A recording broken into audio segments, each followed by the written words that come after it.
నమస్తే, నా పేరు స్వప్న. నేటి వార్తలకు స్వాగతం. ముందుగా హెడ్లైన్స్.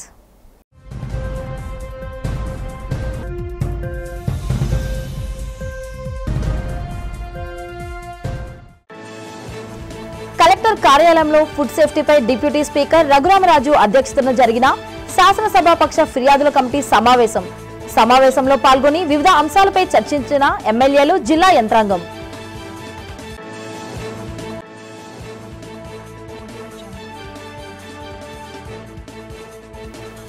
ఆస్ట్రేలియాలో కొనసాగుతున్న మంత్రి నారా లోకేష్ పర్యటన.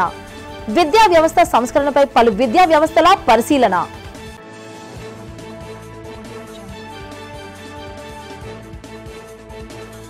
కందుకూరి ఘటనపై వైసీపీ అసత్య ప్రచారాన్ని తిప్పికొట్టిన హోంమంత్రి వంగలపూడి అనిత. కులాల మధ్య చిచ్చుపెట్టే ధోరణి విడనాడాలని హెచ్చరిక.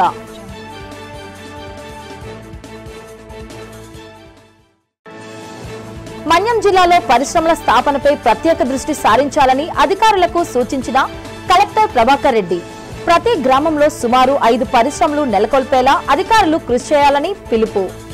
జిల్లా పర్యటనలో భాగంగా విశాఖ కలెక్టరేట్ మీటింగ్ హాల్లో పిటిషన్ల కమిటీ సభ్యులతో కలిసి వివిధ అంశాలపై శాసనసభాపక్ష ఫిర్యాదుల committee chairman deputy speaker K Raghuramakrishnaraju సమీక్షా సమావేశం నిర్వహించారు. సమావేశంలో ఎమ్మెల్యేలు పల్లా శ్రీనివాసరావు, విష్ణుకుమార్ రాజు, కొనతాల రామకృష్ణ, జిల్లా కలెక్టర్ ఎంఎన్ హరీంద్ర ప్రసాద్, వైద్యారోగ్య శాఖ, ఫుడ్ సేఫ్టీ అధికారులు పాల్గొన్నారు. విద్య, వైద్యం, ఆహార భద్రత వంటి పలు ముఖ్యమైన అంశాలపై సమావేశంలో చర్చ జరిగింది. అనంతరం జరిగిన మీడియా సమావేశంలో రఘురామకృష్ణరాజు మాట్లాడుతూ హిమోఫిలియా వ్యాధికి అందుతున్న వైద్యం, కేజీహెచ్ లో ఉన్న సదుపాయాలు, ఇంజెక్షన్లపై వైద్యులతో చర్చ జరిపామన్నారు.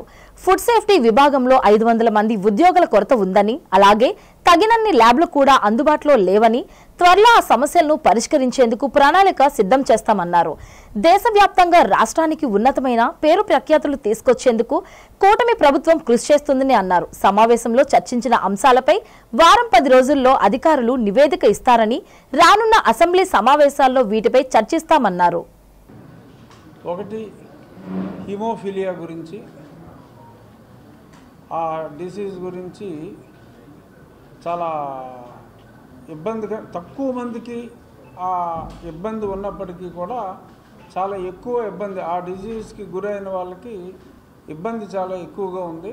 వారికి ఆ ట్రీట్మెంట్ డే కేర్లోకి తీసుకొచ్చి ఇబ్బందులు లేకుండా ట్రీట్మెంట్ ఎలా చేయాలి, కేజీహెచ్లో ఉన్న ఫెసిలిటీస్ ఏంటి, రాష్ట్ర స్థాయిలో ఆ పర్టికులర్ R8, R9 అనే ఇంజెక్షన్స్, ఇంకా మోనోక్లోనల్ యాంటీబాడీస్ అని ఒక్కొక్కటి సుమారు 50,000 రూపాయలది ప్రభుత్వం ఉచితంగా ఇస్తుంది. స్టాక్ ఎలా మెయింటైన్ చేయాలి, అది టెస్టింగ్ ఫెసిలిటీస్ ఎలా ఇంప్రూవ్ చేయాలి అనే దాని మీద సంబంధిత డాక్టర్స్తో, కేజీహెచ్ సూపరింటెండెంట్ గారితో డిస్కషన్ అయింది. దానికి వాళ్ళు ఏం చేస్తున్నారు, ఇంకా రాష్ట్ర ప్రభుత్వ స్థాయిలో ఏం చేయాలి అనే దాని మీద మేము కూడా ప్రపోజల్ పంపిస్తున్నాం. అండ్ దానికంటే ముఖ్యమైనది ఈరోజు ఫుడ్ సేఫ్టీ మీద హ్యూజ్ మ్యాన్ పవర్ షార్టేజ్ ఉంది. అంటే సుమారు ఒక 500 మంది రాష్ట్ర స్థాయిలో, వేరే స్థాయిలో ఉద్యోగులు కావాలి అంటే 25% మందితోనే ప్రస్తుతం ఆ డిపార్ట్మెంట్ ఉంది. ఇంకా ల్యాబొరేటరీస్ కూడా రాష్ట్రం విడిపోయిన తర్వాత మనకంటూ ల్యాబొరేటరీస్ వేరియస్ స్టేజ్ల్లో ఉన్నాయి. ఒక 4 ల్యాబొరేటరీస్ ఆపరేషన్లోకి రాలేదు. ఆపరేషన్లోకి ఎంత త్వరితగతిన తీసుకురావాలి, ఆ జాబ్స్ ఎలా ఫిల్ చేయాలి, సచివాలయాల్లో పనిచేసే క్వాలిఫైడ్ వాళ్ళని ఇందులో ఇన్కార్పొరేట్ చేయటం ఎలా, ఇమ్మీడియట్గా ఈ స్ట్రెంగ్త్ని పెంచుకొని ఈ ఫుడ్ సేఫ్టీకి FSSAI ప్రమాణాలని అనుసరించి ఎలా చేయాలి అనే దాని మీద చాలా డీటెయిల్డ్గా సమావేశం నిర్వహించాం. ఎందుకంటే ప్రస్తుతం మన ఫుడ్ సేఫ్టీలో దేశంలో ఉన్న పెద్ద రాష్ట్రాలు, బుల్లి యూనియన్ టెరిటరీస్ అన్నీ కలిపినా కూడా ఆ 36లో మనం 29వ స్థానంలో ఉన్నాం. దురదృష్టవశాత్తు జరిగిన ఘటనల్ని రాజకీయ లబ్ధి కోసం వాడుకునాలనుకునేవారు దానిని ముందుకు తీసుకెళ్లలేరని హోంమంత్రి వంగల్పూడి అనిత అన్నారు. శాంతి భద్రతలపై సీఎం సమీక్ష అనంతరం హోంమంత్రి మీడియాతో మాట్లాడారు. కులాల మధ్య చిచ్చుపెట్టే కుట్రలను ఉపేక్షించబోమని హెచ్చరించారు. బాధితులకు న్యాయం చేసేందుకు, నిందితులను శిక్ష పడేందుకు కులం అవసరం లేదన్నారు.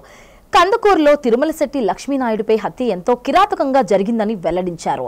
ఈ ఘటన ఆర్థిక లావాదేవీల్లో భాగంగా జరిగిందే అన్నారు. స్నేహితుల మధ్య ప్రారంభమైన చిన్నపాటి గొడవ కక్ష సాధింపుల వరకు వెళ్లిందని తెలిపారు. హత్య జరిగిన వెంటనే పోలీసులు స్పందించి నిందితుల్ని అదుపులోకి తీసుకున్నారన్నారు. బాధిత కుటుంబానికి న్యాయం చేసేందుకు సీఎం సుదీర్ఘంగా చర్చించి కీలక నిర్ణయాలు తీసుకున్నారని చెప్పారు. ఫాస్ట్ ట్రాక్ కోర్టు ద్వారా నిందితుడికి త్వరితగతిన శిక్ష పడేలా ప్రభుత్వం చర్యలు తీసుకుంటుందని స్పష్టం చేశారు. ఇలాంటి ఘటనలు పునరావృతం కాకూడదని కోరుకుంటున్నట్లు తెలిపారు. అందరికీ నమస్కారం.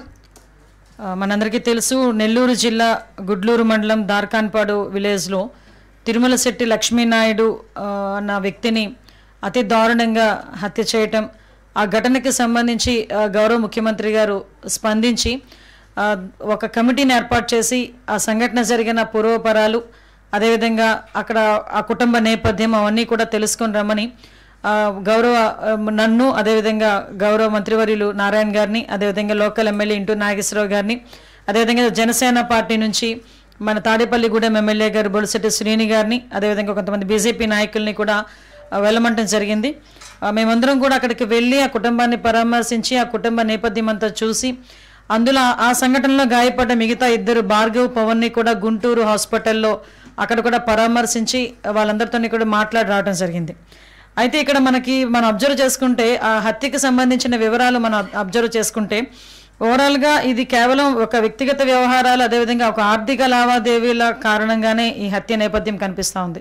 ఎందుకంటే ఎవరైతే అక్యూజ్డ్ ఉన్నారో, నిందితుడు ఉన్నాడో అతను హరిశ్చంద్ర ప్రసాద్, అతను అదేవిధంగా లక్ష్మీనాయుడు, తిరుమలశెట్టి లక్ష్మీనాయుడు, అదే వాళ్ళిద్దరూ కూడా చాలా క్లోజ్ ఫ్రెండ్స్. వాళ్ళిద్దరూ కూడా కలిసి వ్యాపారాలు చేసుకునే వ్యక్తులు.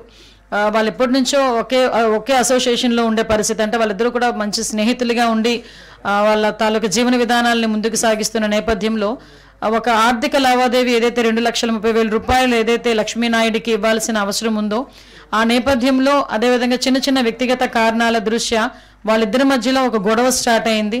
ఆ గొడవ తర్వాత కూడా వాళ్ళు వెళ్ళి వార్న్ చేసుకోవడం, ఒకరినొకరు వార్న్ చేసుకోవడం అన్నీ కూడా జరిగినాయి. అయితే తర్వాత దీన్ని కొంచెం కక్షపూరితంగా తీసుకున్న అక్యూజ్డ్, నిందితుడు వాళ్ళ మీద ఎలాగైనా కక్ష తీర్చుకోవాలనే ఉద్దేశంతో ఒక ఇంటెన్షనల్గా వాళ్ళ అన్నదమ్ములతో సైతం ముగ్గురు బైక్ మీద వెళ్తున్న సందర్భంలో వాళ్ళ ముగ్గురిని కూడా హిట్ ఇవ్వడం జరిగింది. అంటే గుద్దడం, అంటే కారుతో గుద్దడం ఒక ఎత్తు అయితే ఆ చంపిన విధానం కూడా చాలా బ్రూటల్గా చంపిన పరిస్థితి కూడా కనిపించింది. విద్యారంగ సంస్కరణల్లో ఆంధ్రప్రదేశ్ భారత్లో ముందు వరుసలో ఉందని రాష్ట్ర మంత్రి నారా లోకేష్ అన్నారు. విద్యారంగంపై క్వీన్స్లాండ్ ట్రేడ్ ఇన్వెస్ట్మెంట్ సెంటర్లో నిర్వహించిన రౌండ్ టేబుల్ సమావేశంలో మంత్రి నారా లోకేష్ ముఖ్య అతిథిగా హాజరయ్యారు. ఈ సందర్భంగా మంత్రి నారా లోకేష్ మాట్లాడుతూ, అంతర్జాతీయంగా అధునాతన సాంకేతికతో వస్తున్న మార్పులకు అనుగుణంగా ఆంధ్రప్రదేశ్లో హైస్కూల్ స్థాయి నుంచి ఏఐ పాఠ్యాంశాలను ప్రవేశపెడుతున్నామని, ఉన్నత పాఠశాలల్లో ఏఐ ల్యాబ్లు, స్టెమ్, రోబోటిక్స్ ల్యాబ్లను ఏర్పాటు చేస్తున్నామని చెప్పారు. ఏఐ విప్లవం ద్వారా వచ్చే అవకాశాలను ఏపీలోని యువత అందుకునేందుకు ప్రణాళికాబద్ధంగా కృషి చేస్తున్నట్లు తెలిపారు. ఏపీలో ఏఐ యూనివర్సిటీ ఏర్పాటు చేయాలని నిర్ణయించామని చెప్పారు. గవర్నెన్స్ లో ఏఐ వినియోగం ద్వారా అద్భుతమైన ఫలితాలు వస్తున్నాయన్నారు. ఏఐ ద్వారా విద్య, వైద్యం, ఆరోగ్య రంగాల్లో మెరుగైన సేవలు అందించేందుకు కృషి చేస్తున్నట్లు చెప్పారు.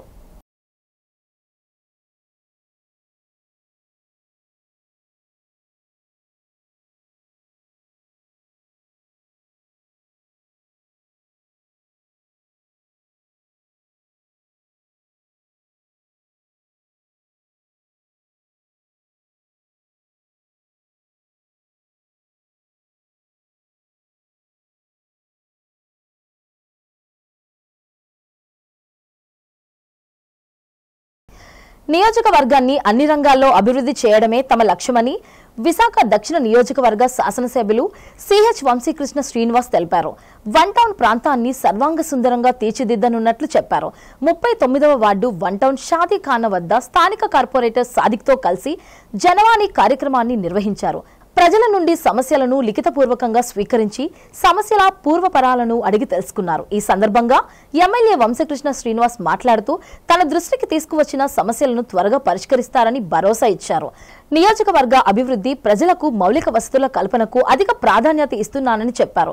ఏ సమస్యలున్నా ప్రజలు తన దృష్టికి తీసుకురావాలని కోరారు. కార్పొరేటర్ మహమ్మద్ సాదిక్ మాట్లాడుతూ ఎమ్మెల్యే నేతృత్వంలో అభివృద్ధి పనులు జోరుగా సాగుతున్నాయన్నారు. నేడు నియోజకవర్గంలోని అన్ని ప్రాంతాల్లోనూ అభివృద్ధి జరుగుతుందని చెప్పారు. ఈ కార్యక్రమంలో కొల్లి సింహాచలం కూటమి నాయకులు, పలు విభాగాల అధికారులు పాల్గొన్నారు.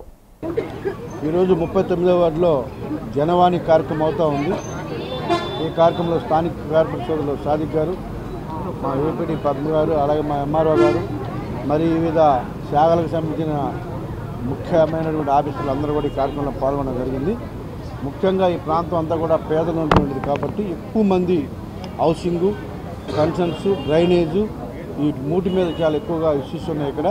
సో వాటన్నింటినీ కూడా పరిష్కరిస్తామని చెప్పేసి మేము తెలియజేస్తా ఉన్నాం. మా దగ్గరికి గ్రీవెన్స్లో వచ్చింది 99% అన్నీ కూడా మేము క్లియర్ చేస్తూ ఉన్నాం. సో రానున్న రోజుల్లో ఇంకా అన్ని వార్డుల్లో కూడా ఈ గ్రీవెన్స్ పెట్టి ప్రజలకు దగ్గరగా పరిపాలన అందాలని చెప్పేసి ఇవాళ డిప్యూటీ సీఎం గారు కానీ, సీఎం గారు కానీ, లోకేష్ గారు గారి ఒక కోరిక కాబట్టి ఆ విధంగా మేము ప్రజలకు అతి దగ్గరగా ఉండి వాళ్ళ సమస్యలను వాళ్ళ దగ్గరికి తీర్చే కార్యక్రమంలో మేము చేస్తున్నాం. దానికి సహకరిస్తున్నటువంటి ఆఫీసర్స్ అందరూ కూడా మనస్ఫూర్తిగా ధన్యవాదాలు. ఇచ్చిన ప్రతి మాటను కూడా ఎలక్షన్ ముందు తర్వాత ప్రతి మాట నిలబెట్టుకుంటాం. ఈరోజు రోడ్లు కానీ గత ప్రభుత్వానికి ఇప్పటికీ ఉన్న వ్యత్యాసాన్ని మీరు గ్రహించవచ్చు. రోడ్లు కానీ, లేకపోతే కమ్యూనిటీ హాల్స్ కానీ, లేకపోతే డ్రైనేజ్ వ్యవస్థ కానీ పూర్తిగా రూపురేఖలు మాపుతూ ఉన్నాం. ఈ ప్రాంతంలో ముఖ్యంగా ఎస్ఎల్ కెనాల్ వల్ల ఈ ప్రాంతంలో కొంచెం డ్రైనేజ్ వ్యవస్థ ఇబ్బందిగా ఉంది. అలాగే పొల్యూషన్ ఇష్యూలు ఉన్నాయి కాబట్టి దాన్ని కూడా అతి త్వరలోనే కంప్లీట్ చేయబోతూ ఉన్నాం. అలాగే ఇక్కడ పాత ఎంఆర్ఓ ఆఫీస్ని కూడా అతి త్వరలోనే స్టార్ట్ చేయబోతూ ఉన్నాం. ఎంఆర్ఓ ఆఫీస్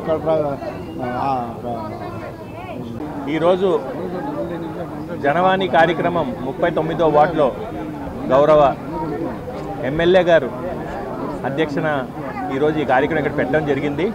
ఏదైతే ప్రజల్లో ఏదైతే సమస్యలు ఉన్నాయో 90% అన్ని స్కీములు అందరికీ వస్తున్నాయి. ఏదైతే 10% ఎవరికైతే ఏదైనా స్కీమ్స్ కానీ లేకపోతే ఇంకా సమస్యలు ఏమైనా ఉంటే సరే ఆల్ డిపార్ట్మెంట్స్ హెచ్ఓడీస్తో ఇక్కడ ఈ జనవాణి కార్యక్రమం 39వ వార్డులో పెట్టడం చాలా ఆనందంగా ఉంది.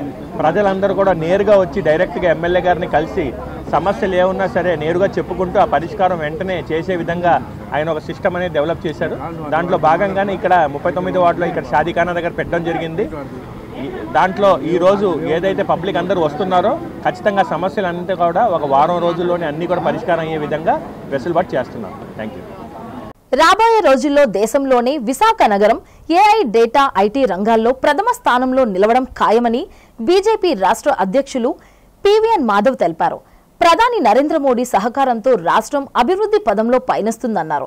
బీజేపీ విశాఖ జిల్లా అధ్యక్షులు ఎంఎంఎన్ పరశురామరాజు అధ్యక్షతన గూగుల్ యొక్క ఏఐ, డేటా హబ్ ప్రాజెక్ట్ యొక్క వ్యూహాత్మక, ఆర్థిక, సామాజిక ప్రభావం అనే అంశంపై సమావేశం జరిగింది. నగరంలో జరిగిన మీడియా సమావేశంలో మాధవ్ మాట్లాడుతూ విశాఖ ఏఐ సిటీగాను రాష్ట్రం ఆగ్నేయ ఆసియా ఏఐ హబ్గా ఆవిర్భవించిందని చెప్పారు. రాష్ట్ర అభివృద్ధికి మోడీ అందిస్తున్న సహకారం ఫలితంగా ఎన్నో ప్రాజెక్టులు రాష్ట్రానికి వస్తున్నాయని తెలిపారు. విశాఖకు ఎన్నో ఐటీ సంస్థలు, హబ్ సెంటర్లు రాబోతున్నాయని అన్నారు. గూగుల్ డేటా సెంటర్ వలన రాబోయే రోజుల్లో విశాఖకు అనేక సంస్థలు పెట్టుబడి పెట్టేందుకు ముందుకు వస్తున్నాయన్నారు.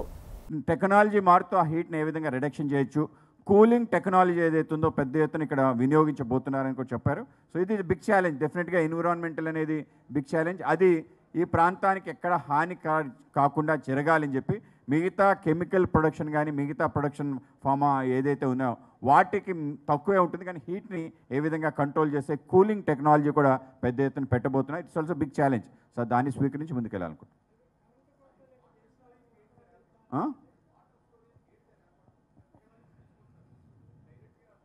మనకి ఆల్రెడీ 3 పెద్ద సెంటర్స్ ఉన్నాయి.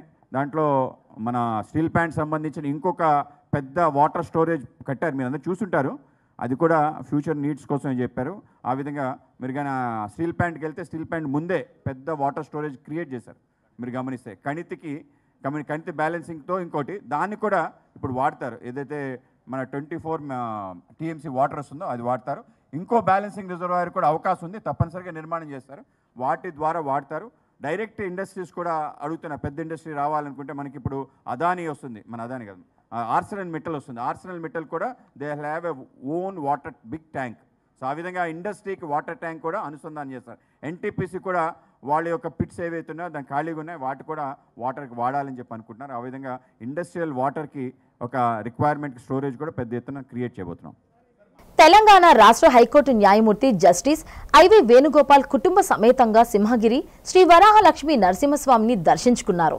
స్వామివారి దర్శనార్థం దేవస్థానానికి విచ్చేసిన జస్టిస్ ని ఆలయ పర్యవేక్షణ అధికారి కె వెంకటేశ్వరరావు, ఆలయ ప్రధాన అర్చకులు శ్రీనివాసాచార్యులు మరియు దేవస్థానం పిఆర్ఓ నాయుడు సాదరంగా ఆహ్వానించి ఆలయ ప్రాంగణంలో స్వాగతం పలికారు. తరువాత జస్టిస్ తన జీవిత భాగస్వామితో కలిసి స్వామివారిని దర్శించి ప్రత్యేక పూజలు నిర్వహించారు. స్వామివారి కృపా కటాక్షాలందుకోవడంలో భాగంగా వేద పండితులు వేద మంత్రోచ్చారణలతో ఆశీర్వచనం ఇచ్చారు. ఈ సందర్భంగా దేవస్థానం తరపున న్యాయమూర్తి దంపతులను స్వామివారి శేష వస్త్రాలతో సత్కరించి శ్రీ వరాహలక్ష్మి నరసింహస్వామి వారి ప్రసాదాలను అందజేశారు.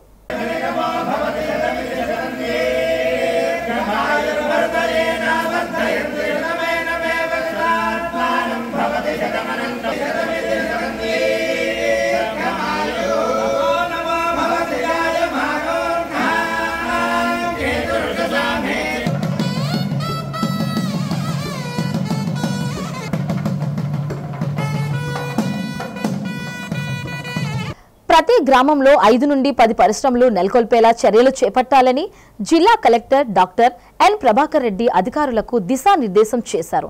దీని కొరకు ప్రభుత్వ ప్రైవేట్ డిగ్రీ కళాశాలల్లో ప్రత్యేక డ్రైవ్ చేపట్టాలని ఆదేశించారు. ప్రభుత్వం తీసుకొచ్చిన ఇండస్ట్రియల్ డెవలప్మెంట్ పాలసీని మరింత ముందుకు తీసుకువెళ్లాలని కోరారు. పరిశ్రమల స్థాపనల ద్వారా నిరుద్యోగ యువతకు ఉపాధి కల్పన దిశగా అవసరమైన నైపుణ్యాల పెంపులకు కృషి చేయాలని కలెక్టర్ సూచించారు. జిల్లా పరిశ్రమల కేంద్రం ఏర్పాటు చేసిన ఎంటర్‌ప్రీనర్‌షిప్ వర్క్షాప్ కార్యక్రమం జిల్లా కలెక్టర్ అధ్యక్షతన బుధవారం కలెక్టరేట్ సమావేశం మందిరంలో జరిగింది. ఈ సందర్భంగా జిల్లా కలెక్టర్ మాట్లాడుతూ ప్రతి గ్రామానికి 5 నుండి 10 యూనిట్లు ఏర్పాటు చేయాలన్నారు. అలాగే ప్రతి శాఖకు ఒక నోడల్ అధికారిని నియమించడం జరుగుతుందని తెలిపారు. మహిళా సంఘాలకు యువతకు సమావేశాలను ఏర్పాటు చేసి పూర్తి అవగాహన కల్పించాలని అన్నారు. ఇక్కడ నిర్వహించిన పీపీటీ అన్ని ప్రభుత్వ ప్రైవేట్ డిగ్రీ కళాశాలల్లో ప్రతి ఏడాది డ్రైవ్ నిర్వహించి బ్యాంక్ ఖాతాలను తెరవాలన్నారు. మండల స్థాయిలో సమావేశాలు నిర్వహించినప్పుడు బ్యాంకర్స్ కూడా హాజరయ్యేలా చూడాలని ఎల్డీఎంని ఆదేశించారు.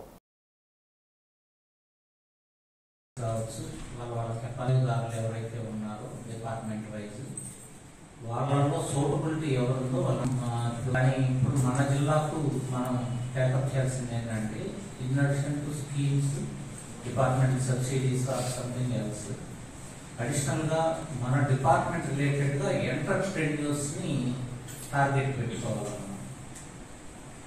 ఖచ్చితంగా మనం కొత్త యువతని మనం ప్రోత్సహించి వాళ్ళని నేర్పించి దగ్గర హ్యాండ్ హోల్డ్ చేసి డిపిఆర్ ఎలా రాయాలో కూడా మీరు ఇప్పుడు చూపించినవన్నిటికీ కూడా డిపిఆర్లు కావాలి. మోడల్ ఒక్కొక్క డిపిఆర్స్ అన్నీ కూడా. సో మన టార్గెట్ ఇప్పుడు ఈరోజు మేము ఇచ్చేటువంటి ప్రజెంటేషన్స్ అన్ని కూడా చూస్తాం. I appreciate animal husbandry. They came up with a number of items, number of entrepreneurship ideas. దాన్ని నెక్స్ట్ లెవెల్ తీసుకెళ్ళాలి. This is primary idea. Each ఐడియాని మీరు ఇచ్చినటువంటి ఐడియా ఈచ్ ప్రాజెక్ట్ని దాని యొక్క డిపిఆర్లో కూడా మన దగ్గర రెడీగా అందుబాటులో పెట్టుకోవాలి. ఇప్పుడు నేను ఒక ఎస్టీ యూత్ నాకు కొత్తగా పెట్టుకోవాలని ఉంది, నాకేం తెలియదు. So how will you help me అనేటువంటిది డైరెక్ట్గా మేము మా డిపార్ట్మెంట్ నుంచి మీకు డిపిఆర్ ఎలా, దీంట్లో లాభం ఏంటి, నష్టం ఏంటి, కష్టం ఏంటి, సుఖం ఏంటి, ఎన్ని రోజులు కష్టపడాలి, మనం పెట్టిన పెట్టుబడి తిరిగి రావడానికి, మన చేతి నుంచి మార్జిన్ మనీ ఎంత పెట్టుకోవాలి. ప్రముఖ స్వాతంత్ర సమరయోధుడు అషాఫాక్ ఉల్లా ఖాన్ జయంతిని ప్రభుత్వం అధికారికంగా నిర్వహించాలని మాజీ director general of police Purnachandrarao కోరారు. నగరంలోని పౌర గ్రంథాలయంలో జరిగిన కార్యక్రమంలో ఆయన మాట్లాడుతూ కుల్లా ఖాన్ దేశ స్వాతంత్ర సమరంలో తొలి ముస్లిం స్వాతంత్ర సమరయోధుడని చెప్పారు. వలసవాద వ్యతిరేకం లౌకిక సిద్ధాంతంతో దేశం కోసం పోరాడిన గొప్ప యోధుడని కొనియాడారు. ఆనాటి ముస్లిం స్వాతంత్ర సమరయోధుడు గురించి నేటి తరం తెలుసుకోవాల్సిన అవసరం ఎంతైనా ఉందని అభిప్రాయపడ్డారు. దీన్ని దృష్టిలో పెట్టుకుని కేంద్ర రాష్ట్ర ప్రభుత్వాలు స్వాతంత్ర సమరయోధుడు కుల్లా ఖాన్ జయంతిని వర్ధంతి కార్యక్రమాలను ప్రభుత్వాలే నిర్వహించాలని డిమాండ్ చేశారు. ఖాన్ జయంతిని మత సామరస్యానికి ప్రతీకగా నిర్వహించుకోవాల్సిన అవసరం ఉందని మాజీ డీజీపీ పూర్ణచంద్రరావు అభిప్రాయపడ్డారు. ఈ కార్యక్రమంలో పలువురు మేధావులు, ప్రముఖులు పాల్గొన్నారు. ఈరోజు అష్ఫాకుల్లా ఖాన్ గారి జయంతి. ఆయన్ని బ్రిటిష్ ప్రభుత్వం కాకోరి కుట్ర కేసులో ఉరిదీశారు. ఆయన వయసు అప్పుడు 27 సంవత్సరాలు. ఆయన హిందుస్థాన్ రిపబ్లికన్ ఆర్మీలో పనిచేశారు. హిందుస్థాన్ రిపబ్లికన్ అసోసియేషన్లో పనిచేశారు. దేశమాత రక్షణ కోసం ఆయన ప్రాణాలని అర్పించారు. అయితే ఇక్కడ మనం గమనించాల్సిన అంశం ఏంటంటే మత వివక్ష ఎట్లా సాగుతుందో కనపడుతుంది. మనం భగత్ సింగ్ ఆయన కూడా అట్లానే మరి ఆయన ప్రాణాలని లెక్క చేయకుండా ఆయన ఉరి తీయబడ్డాడు. మరి ఇక్కడ మొన్న అల్లూరి సీతారామరాజును కూడా చూసాం. ఆయన ఘనంగా ఆయన జయంతిని నిర్వహిస్తాం. మరి చంద్రశేఖర్ ఆజాద్ ఆయన కూడా మరి ఈయనతో పాటే పనిచేశారు. ఆయన్ని ప్రభుత్వం మరి కాల్చి చంపడం జరిగింది. ఆయన అమరుడయ్యాడు. సో ఓ పక్క భగత్ సింగ్, చంద్రశేఖర్ ఆజాద్ వాళ్ళ గురించి తెలుసు, కానీ వాళ్ళ జయంతుల్ని, వాళ్ళ వర్ధంతుల్ని మనం సెలబ్రేట్ చేయటం, ఇంకో పక్క మరి అష్ఫాకుల్లా ఖాన్ గారి జయంతిని, వర్ధంతిని చేయకపోవడం అనేది కరెక్ట్ కాదు. ఈ డిసెంబర్ 19 నాడు ఆయన వర్ధంతి వస్తుంది. ఆయన అమరుడైన రోజు. ఆ రోజున ఖచ్చితంగా ఈ ప్రభుత్వం ఘనంగా ఆయన వర్ధంతిని నివాళులు అర్పించాలని చెప్పి కోరుతున్నాం, డిమాండ్ చేస్తున్నాం. విశాఖలో ఒక ప్రజాప్రతినిధి టీడీఆర్ కింద 700 కోట్ల రూపాయలను చెల్లించాలంటూ జీవీఎంసీపై ఒత్తిడి తెస్తున్నారని జనసేన నేత కార్పొరేటర్ పీతల మూర్తి ఆరోపించారు. ఎప్పుడో 10 సంవత్సరాల క్రితం వేసిన రోడ్డుకి ఇప్పుడు ఆ నేత టీడీఆర్ అడగడం ఏమిటని విస్మయం వ్యక్తం చేశారు. నగరంలోని ఓ హోటల్లో జరిగిన మీడియా సమావేశంలో ఆయన మాట్లాడుతూ పొర్లుపాలెం కూడలి నుండి ఆంధ్ర సిమెంట్ కంపెనీ వరకు వేసిన రోడ్డుకు ప్రజాప్రతినిధులు టీడీఆర్ అడగడంపై మండిపడ్డారు. 69వ వార్డులోని సర్వే నంబర్ 76లో ఉన్న 50,000 చదరపు అడుగుల స్థలానికి టీడీఆర్ అడుగుతున్నారని తెలిపారు. చట్ట ప్రకారం 10% మాత్రమే విలువ నష్టపరిహారంగా ఇవ్వాల్సి ఉంటుందన్నారు. కానీ కొంతమంది ప్రజాప్రతినిధులు 400% పరిహారం అడగడం విడ్డూరంగా ఉందని వ్యాఖ్యానించారు. జీవీఎంసీ కోర్టులో గెలుచుకున్న స్థలానికి కూడా టీడీఆర్ ఇవ్వాలంటూ ప్రజాప్రతినిధులు అడగడం బాధాకరమని పీతలమూర్తి తెలిపారు. జీవీఎంసీ అధికారులు టీడీఆర్ విషయంలో ఆచితూచి చట్ట ప్రకారం వ్యవహరించాలని డిమాండ్ చేశారు. 4 నెలలుగా మేము భయపడతా ఉన్నామని చెప్పి ఒక ప్రెస్ కాన్ఫరెన్స్ పెట్టడం జరిగింది. ఆ టీడీఆర్ల వ్యవహారమై ఏదైతే నేను మాట్లాడానో వాటిని సాక్ష్యాధారాలతో ఏదైతే నేను మీడియా సోదరులకి, పత్రికా ప్రతినిధులకి ఎవరైతే నేను పూర్తి స్థాయిలో నేను మాట్లాడినటువంటి అంశాలు ఏవైతే ఉన్నాయో ఆ అంశాలు పత్రికల్లో వచ్చినటువంటి కథనాలు తప్పుడు కథనాలు ప్రచురించారని చెప్పి పత్రికల మీద, పత్రికా ప్రతినిధుల మీద వాళ్ళు మాట్లాడినటువంటి మాటలు, వీటన్నిటి మీద పూర్తి స్థాయిలో మీకు సాక్ష్యాధారాలతో వివరణ ఇవ్వాల్సినటువంటి బాధ్యత నా పైన ఉంది. ఆ టీడీఆర్ వ్యవహారానికి, ఎమ్మెల్యేకి, ఆ టీడీఆర్ వ్యవహారానికి అధికారులకి ఎటువంటి సంబంధం లేదని కూడా వాళ్ళు చెప్పారు. పూర్వ విద్యార్థుల సహాయ సహకారాలతో సుమారు ₹1 కోటి వ్యయంతో ఈ ప్రాజెక్టును పూర్తి చేశారు. ఈ నెల 24న నూతన తరగతి గదులు ప్రారంభిస్తున్నట్లు కళాశాల కరెస్పాండెంట్ వైస్ చైర్మన్ ఏవి అదీబ్ బానోజీరావు, పూర్వ విద్యార్థుల సంఘం అధ్యక్షులు అజ్జరపు సర్వేశ్వరరావు తెలియజేశారు. కళాశాలలో జరిగిన మీడియా సమావేశంలో మాట్లాడుతూ పూర్వ విద్యార్థుల సహకారంతో ఆధునీకరణ పనులు చేపట్టినట్లు చెప్పారు. కొత్త తరగతి గదులు, బోర్డ్ రూమ్, బోటనీ ల్యాబ్, మహిళా విద్యార్థుల విశ్రాంతి గదుల నిర్మాణం, ఆధునీకరణ పనులు సుబ్బారావు సహకారంతో విజయవంతంగా పూర్తి చేస్తున్నట్లు వెల్లడించారు. కళాశాలలో 1976-77 విద్యా సంవత్సరంలో బీఎస్సీ మొదటి సంవత్సరం చదివిన సిహెచ్ వెంకట సుబ్బారావు 70 లక్షలు విరాళంగా అందజేశారని అన్నారు. కళాశాల పూర్వ విద్యార్థి ఆంధ్ర విశ్వ కళా పరిషత్ ఉపకులపతి ఆచార్య జి రాజశేఖర్ వారి మిత్రులు 10.5 లక్షల రూపాయలు అందజేశారని చెప్పారు. సుమారు ₹1 కోటి ఈ ప్రాజెక్టును పూర్తి చేసినట్లు చెప్పారు. పెద్ద మొత్తంలో విరాళం అందజేసిన సి వెంకట సుబ్బారావు ఏయూ ఉపకులపతి ఆచార్య జి రాజశేఖర్ ఈ నెల 24న ప్రారంభిస్తారని బానోజీరావు, సర్వేశ్వరరావు తెలిపారు. పాత్రికేయులు సమావేశంలో పూర్వ విద్యార్థుల సంఘం ప్రతినిధులు, ఇన్ఛార్జి, ప్రిన్సిపల్, మాజీ ప్రిన్సిపల్స్ పాల్గొన్నారు.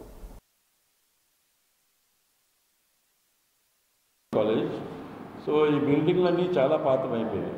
So what has happened is that since they are following apart, we appealed to the Alumni Association. The president is right next to me. Mr. Sarveswar Rao is the president of AVN College Alumni Association. So the management of AVN College, we appeal to the Alumni Association. College గురించి ఇప్పుడు correspondent నా పేరు Ajjarapu Sarveswararao, president alumni association ప్రెసిడెంట్ని. So మాకెన్ శ్రీనివాస్ గారి తర్వాత నేను ఇక్కడికి చార్జ్ తీసుకున్నాను. సో ఇప్పుడు మన అభియాన్ కాలేజీ వ్యవస్థాపకుల దగ్గర నుంచి ఈ రోజు వరకు కాలేజీ నుంచి పురోగతి చెందుతూ ఉంది. కానీ సో దాని గురించి సరైన 160 years ఓల్డ్ బిల్డింగ్స్ కాబట్టి దాని యొక్క పునరావృత్తి చేయాల్సిన నెసిటీ వచ్చింది. కాబట్టి మేనేజ్మెంట్ ప్రెసిడెంట్ వ్యవస్థాపక కుటుంబం నుంచి వచ్చినటువంటి అజిత్ గారు, సో వారి అపీల్ మేరకు అసోసియేషన్ మెంబర్సు పూర్వ విద్యార్థులందరినీ కూడా సమీకరించి వారి ద్వారా చేసి ముఖ్యంగా సివి సుబ్బారావు గారిని చాలా అప్రిషియేటబుల్ చేయాలి. ఎందుకంటే ఆయన ఇండివిజువల్గా వాలంటరీగా వచ్చి 70 lakhs ఈ ఫండ్స్కి ఇమీడియట్గా ఈ కొత్త క్లాస్ రూమ్స్ కట్టడానికి, ఉన్న క్లాస్ రూమ్స్ రెనోవేట్ చేయడానికి. దేవరాపల్లి వాలాబు పంచాయతీలో అసంపూర్తిగా నిలిచిపోయిన రోడ్లు, బ్రిడ్జి పనులు వెంటనే పూర్తి చేయాలని, కాంట్రాక్టర్లు చేసిన పనులకు వెంటనే బిల్లులు చెల్లించాలని మంగళవారం వాలాబు పంచాయతీలోని కోడాపల్లి, రామన్నపాలెం, బుచ్చంపాలెం, పూలగురువు గ్రామాలకు చెందిన ఆదివాసీ గిరిజనులు రామన్నపాలెం గడ్డ వద్ద మెడకు ఉరితాళ్లు బిగించుకుని వినూత్న రీతిలో పెద్ద ఎత్తున ఆందోళన చేశారు. వీరికి మద్దతుగా వ్యవసాయ కార్మిక సంఘం జిల్లా ప్రధాన కార్యదర్శి డి వెంకన్న పాల్గొని మాట్లాడారు. ఉప ముఖ్యమంత్రి పంచాయతీరాజ్ శాఖ మంత్రి పవన్ కళ్యాణ్ దయవల్ల పల్లి పండుగ నిధులతో చేసిన పనులకు సంవత్సరం నుంచి బిల్లులు చెల్లింపులు జరగక చేసిన పనులు అసంపూర్తిగా నిలిచిపోయాయన్నారు. గిరిజనులు, కాంట్రాక్టర్లు ఉరితాలే సరైనమని భావిస్తున్నారని తెలిపారు. వాలాబు పంచాయతీలో గ్రామాలకు సుమారుగా 10 కోట్ల విలువ గల రోడ్లు పనులు చేస్తే కాంట్రాక్టర్లకు కేవలం ₹1,70,00,000 మాత్రమే మంజూరు చేశారని అన్నారు. దీంతో కాంట్రాక్టర్లకు బిల్లులు రాక ఎక్కడ పనులు అక్కడే అసంపూర్తిగా నిలిపేశారని ఆగ్రహం వ్యక్తం చేశారు. ఇది కేవలం కూటమి ప్రభుత్వం యొక్క అసమర్థత వల్లనేనని ఆవేదన వ్యక్తం చేశారు. వాలా పంచాయతీలో ఉన్నటువంటి గిరిజనులు ఎవరైతే ఉన్నారో వాళ్ళకి మళ్ళీ పూర్వం రోజులు వచ్చాయి. వాళ్ళకి డోలు మాత్రం తప్పట్లేదు. రేషన్ సరుకులు తెచ్చుకోవడం అటువంటి తీవ్ర ఇబ్బందులు పడతా ఉన్నారు. ముసలోళ్ళు, చిన్నపిల్లలు స్కూల్కి వెళ్ళాలన్నా, ముసలోళ్ళు ఈరోజు వైద్యం తీసుకెళ్లాలన్నా తీవ్రమైనటువంటి ఇబ్బంది తప్పట్లేదు.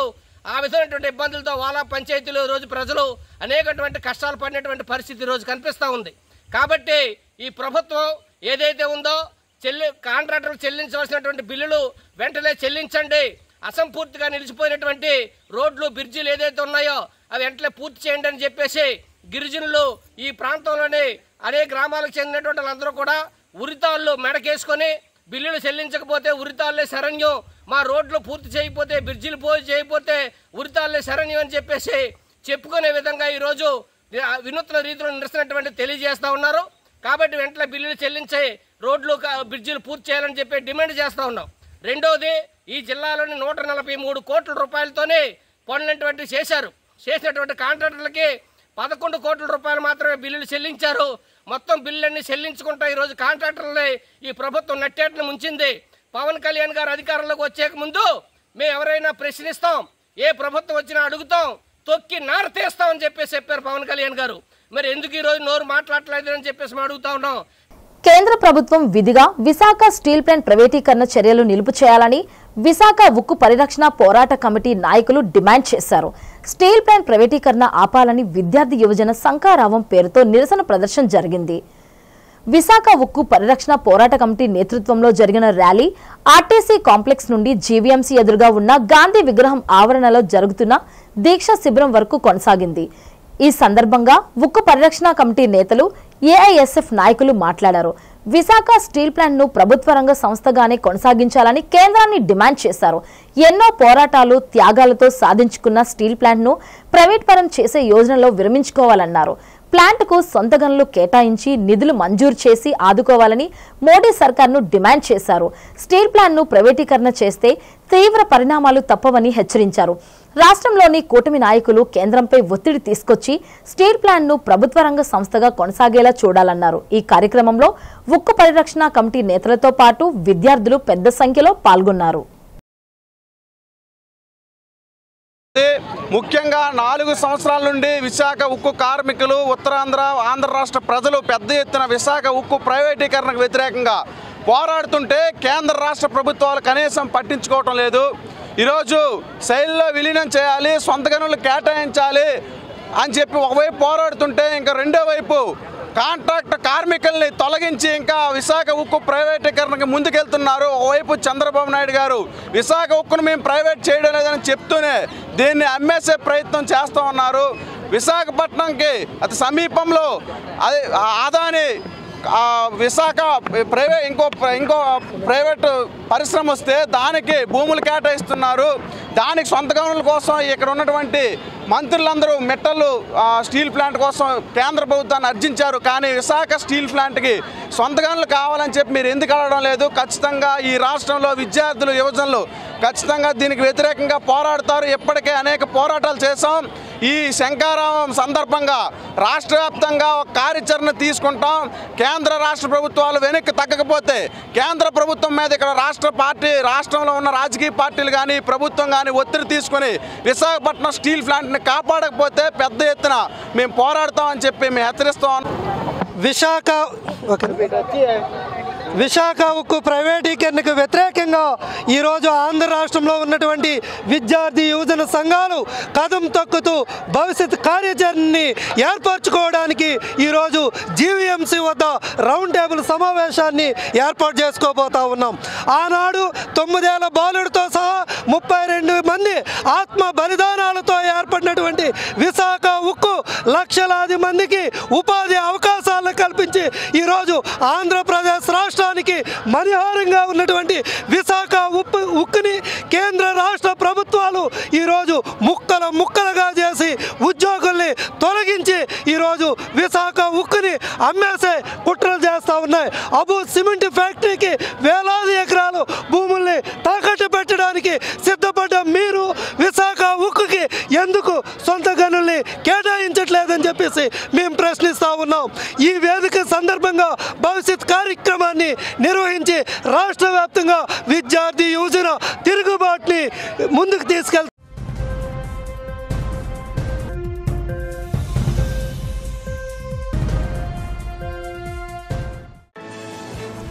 కలెక్టర్ కార్యాలయంలో ఫుడ్ సేఫ్టీపై డిప్యూటీ స్పీకర్ రఘురామరాజు అధ్యక్షతన జరిగిన శాసనసభాపక్ష ఫిర్యాదుల కమిటీ సమావేశంలో పాల్గొని వివిధ అంశాలపై చర్చించిన ఎమ్మెల్యేలు, జిల్లా యంత్రాంగం.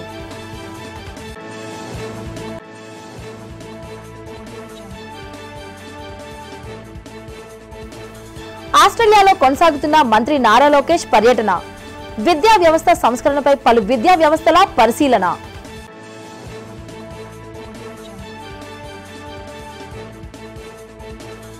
కందుకూరి ఘటనపై వైసీపీ అసత్య ప్రచారాన్ని తిప్పికొట్టిన హోంమంత్రి వంగల్పూడి అనిత, కులాల మధ్య చిచ్చు పెట్టే ధోరణి విడనాడాలని హెచ్చరిక.